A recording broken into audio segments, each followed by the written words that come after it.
The municipal election is in 2 weeks on Monday, October 20th. And as you heard in the last half hour, advance polls open today. And up until the 20th, we're speaking with people hoping to win the mayor's chair. Today, we're joined by Brian Thiessen. He's the leader of the Calgary Party and the former chair of the Calgary Police Commission. Good morning, Brian. Good morning. Thank you for coming in. So, the elevator pitch. Why should you be Calgary's next mayor? Well, listen, I want to build a Calgary where every Calgarian has a place to live. I have a vision for a city that works for Calgarians. People have a place to live. We have transit that's reliable, infrastructure that works. But really, most importantly, this city has been desperately lacking in leadership over the last 4 years. And I have 30 years of leadership experience. I've decided to step aside from my legal practice where I've spent years navigating crisis with clients and getting good results. And I have leadership experience in the public sphere with the police commission. I've got a plan. We have the best thought out policy, 100 pages of well thought out policy on public safety to housing to transit. So leadership, a plan, ready to get into office and get to work on day one. All right. Thank you for that. Let's get into some of the details.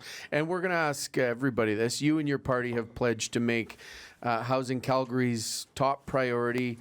Many of your opponents are vowing to get rid of blanket rezoning, to repeal that. Not you, though. You support blanket rezoning? No, I don't think blanket rezoning has been the panacea that the mayor made it out to be and city admin, but nor do I think you throw out the baby with the bathwater. So I'm going to do the hard work of fixing zoning. I think what went wrong is the mayor and admin and this city council didn't listen to Calgarians. So we're going to start there. We're going to refer it back to the housing committee, and we have some recommendations on how to fix it. And my question for all the candidates that come in and say they're going to repeal zoning, the question is, and then what? And the problem is their answer is take us back 5 or 10 years. What we're going to do is preserve what we can from the zoning. We're going to ask the Housing Committee to consider things like a cap on open zoning, for example, up to 4plexes mid-block to address concerns neighborhoods have about density and parking in their neighborhoods. And then we're proposing that the Housing Committee consider having developers do a pre-consult before they apply, where they listen to neighbors. Neighbors get notified within 100 meters of a development. They get a chance to provide input, and the developer with their permit application submits what the results of that consultation were, what changes they made, and it's placed on the web. So people can see what changes were made in their neighborhood as a result of consulting with neighborhoods. What have you heard from donors about, from developers about whether they're open to that early stage? Well, listen, the developers, these are their customers, right? They want to sell houses to people. So when I've the neighbors aren't their customers. No, but they want the public to buy houses, right? And they don't want the neighborhood. You know, when you speak to builders, they say, don't do open zoning for us. People are mad. They're appealing application process. This isn't helping anyone. So let's fix it, right? So they're as motivated to fix this as neighbors are. And they're our partners, right? We got to build 100 homes for 100,000 people coming here every year. So we got to work together. We need input from the builders and from neighborhoods, and we need to put our heads together. This is a solvable issue, and I'm going to do the hard work of fixing it. But won't repeal it, to be totally clear. No. I think that would be a drastic mistake to repeal it on day one with no plan, as my opponents are proposing. Now, on your donor list, the early disclosures, there are a number of developers on there. How has that influenced your policy, your ideas about zoning and about housing in the city? It hasn't really. We wrote all of our policy before we got our donations. So the only North Star for the Calgary Party was what's good for Calgarians. But I will say that I have listened to Calgarians. I've listened to city admin. I've listened to builders.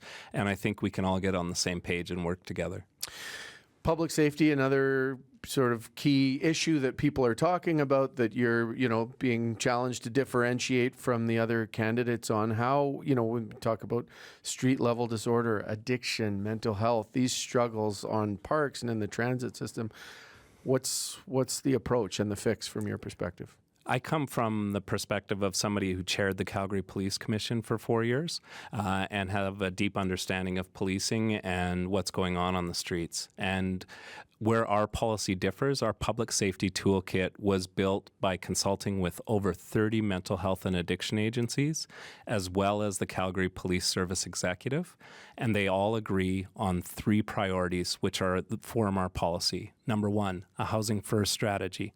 We need to house the homeless, and that's been done. It's both the compassionate thing to do, but it's been done in Finland. You can save about $100,000 per person per year by housing people. And when I say savings, to the province, healthcare, justice, impacts on the mental health of first responders, we can save $100,000 per person per year. So it's both compassionate and it saves us money. And is it the city's business? I mean, there's always these jurisdictional questions. We absolutely can't. It's naive and frankly dangerous for the city to assume that we can just leave it to the province. We're going to have to work together. The same people pay all our salaries. So we're going to have to work together with the province. A lot of the savings are going to be on the provincial side. So we're going to have to get them on board with some of the upfront costs. The other piece that two pieces that we're proposing are 24/7 mental health and addiction supports integrated with Calgary Police, housed with them and Transit Police. And you know what happened when I went and met with the police executive to talk about it? They said, Brian, we worked on this for 4 years. It's called Reach Up. We sent it to City Council, and it's been sitting there for a year. So not only do all the social agencies agree with our policy, the Calgary Police Service Executive agrees with our policy, they can roll it out on day one.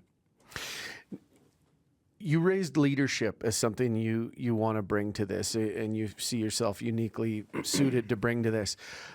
Let's get into the relationship with the province. I mean, some of the language on in your campaign materials pretty scrappy about dealing with the province, and now you've used the example of responding to the challenges of public safety in collaboration with the province. Like, into the details, how do you deal with this provincial government in a way that benefits Calgarians?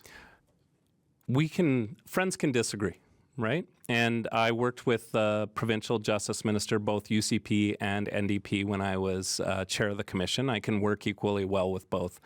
But make no mistake, Danielle Smith is trying to take over Calgary City Council. She changed the rules in elections so she could get her friends in the Community First group elected so the Conservatives could control Calgary City Council. And I organized the Calgary Party as a resistance. We think that Calgary City Council should only answer to Calgarians, not report to the Premier.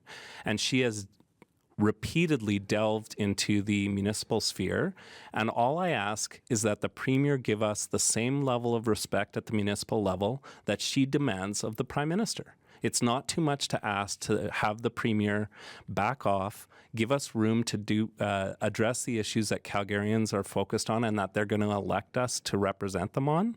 If the Premier is so interested in Calgary municipal politics, she should move to Calgary, resign her seat, and run for mayor.